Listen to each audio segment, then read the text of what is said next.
Ray Stokely from Sauce on the Lane.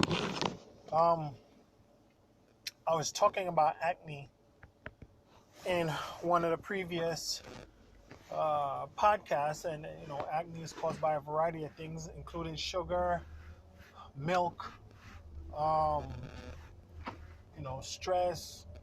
There are a lot of hormone-related causes of acne, um, and even chocolate. I mean, dark chocolate itself, that's not highly sweetened, is good for you in a lot of ways. It can increase your mood and is a good fighter of depression and stuff like that. But sweet chocolate itself, which I just had a piece, it gives me breakouts. So, but that's not what I've really started to talk about. I want to talk about essential oils. Um, Essential oils are plant extracts. You can get them by steam by steaming dried plant matter. You can get them by cold pressing. Um, and I would believe that you can get them also by um, a more chemical extraction using alcohols like hexane, um, or stuff like that. But most people prefer either steam extraction and cold press extraction. Um, so essential oils now are basically the essence of the plant. Um, and um, Many people think that they're harmless, and because they come from plants. Now, I was of a similar impression before I started looking into things. And the fact of the matter is, you can be harmed by essential oils. I mean, as of late, you have companies like Longevity or Young Living and some pyramid multi-level marketing companies that have people pushing essential oils and touting all the benefits of essential oils. Um,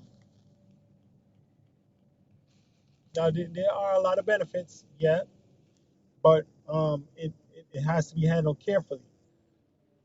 Sometimes you purchase something, it might say it's an essential oil, but it's actually essential oil diluted into a carrier oil. Um, so when essential oil is diluted into a carrier oil properly, you can probably apply it directly to your skin. But if you get um, therapeutic grade or pure essential oil, typically it should be diluted something like something to the effect of about to um, it should be only zero point 0.5 concentration inside a dilution inside a carrier oil. So it should be 99.5% carrier oil and 5% and 0.5%, 99.5% carrier oil and 0.5% essential oil. That's a safe,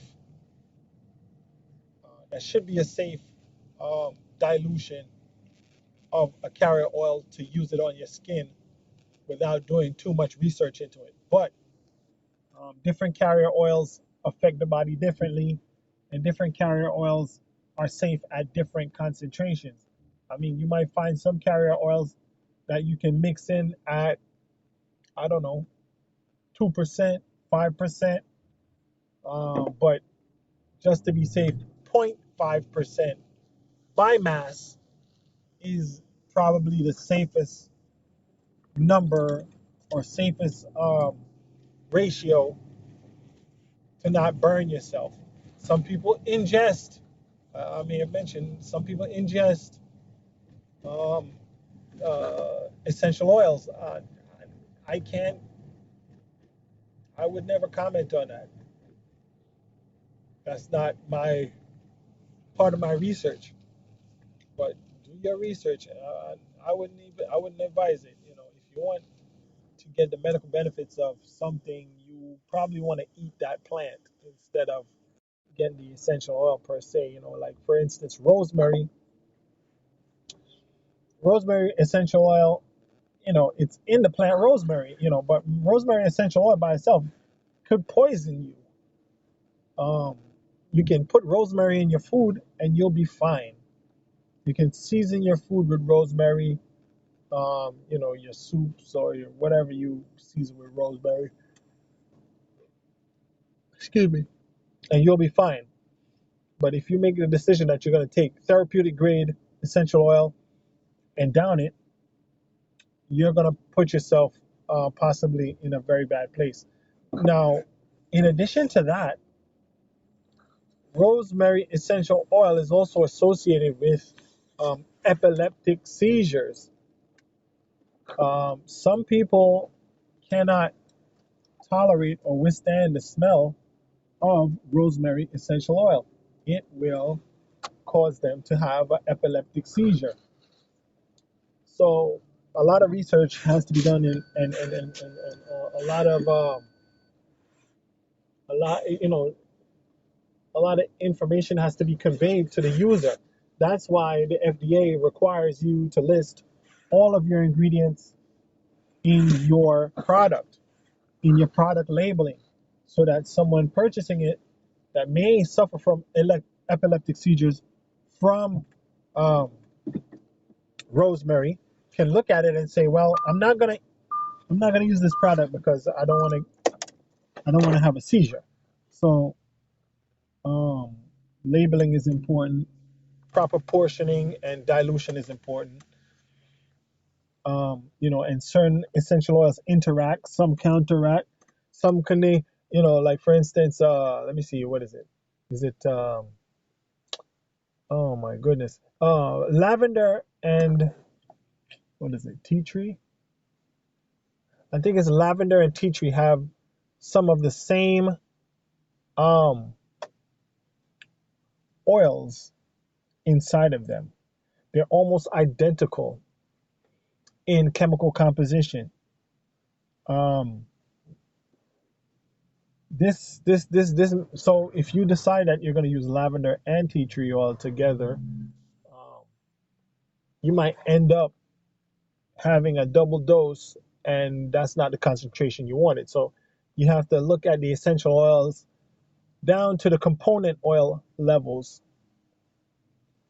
to determine what oils are you trying to include in your product.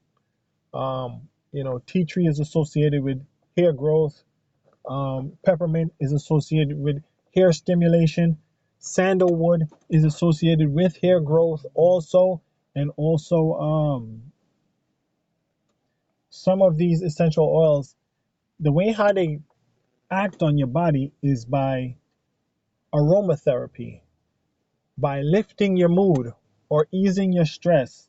And we already said that stress is a major factor in hair loss. So if something's lifting your mood, if something's making you relaxed, something's it's contributing to your overall health. And that's maybe the way that some of these essential oils work. Some of them don't do anything. It's just understood or anecdotal information um, in regards to them having these benefits. So um, I include a lot of essential oils in my product. Um, Peppermint. Now I'm using Texas cedarwood. Before I was using sandalwood, but sandalwood is in a very short supply, but cedarwood is almost identical to it.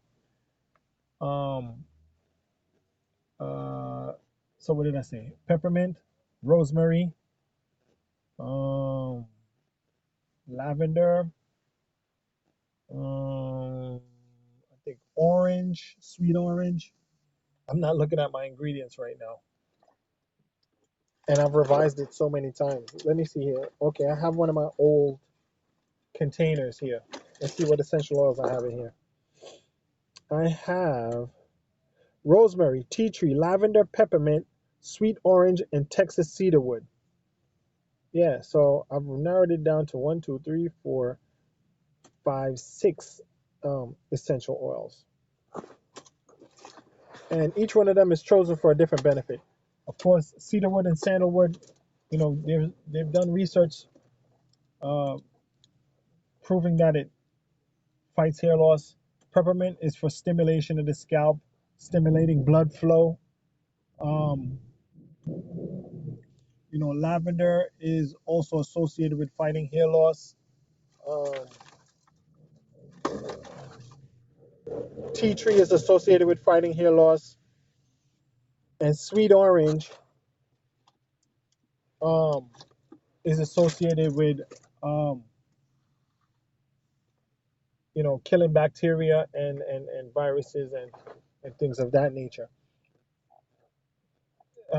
I used to have lemon, but lemon is what is called photosensitive. So if you have lemon essential oil, even diluted in your product, and you put it on your skin, when the sun hits it, it starts to burn.